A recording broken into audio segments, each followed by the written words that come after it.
President Obama, during the so-called Arab Spring, did not give rhetorical support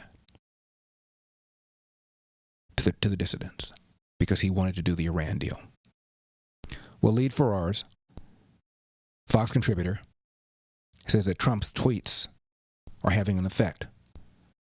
Well, yes, this is part of his propaganda. Since the president has issued statements, including those famous 3-4 tweets, some of which were translated into Farsi and posted, this has invigorated, has given strength, morale to the people inside Iran, to the demonstrators and to the diaspora as well.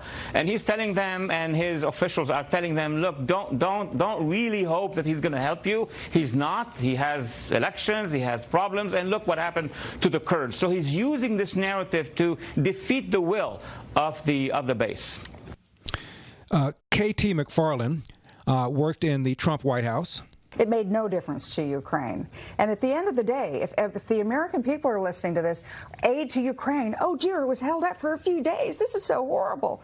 What are they going to say? First of all, foreign aid is the single most unpopular part of the American budget, federal budget. It's 1% of the budget. People think it's much more. So people are probably going to say, Ukraine, where's that?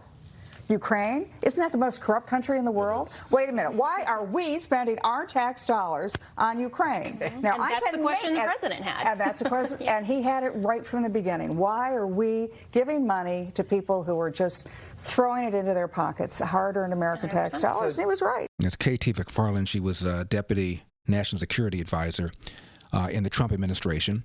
Senator Perdue, Republican from Georgia.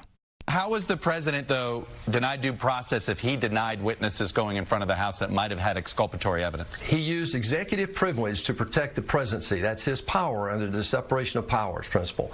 And every president has used that.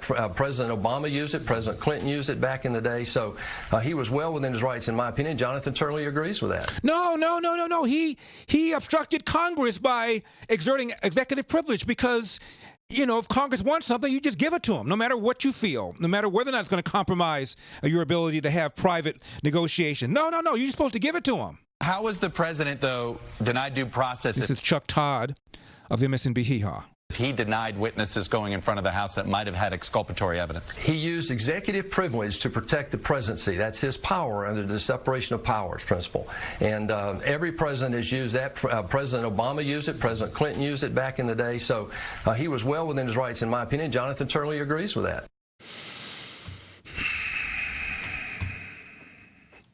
People are now quoting things that Alan Dershowitz said that constituted impeachable action, and feels that by Alan Dershowitz taking on representation or co-counsel of Trump, he is now contradicting things he said earlier. What about all the things Democrats said?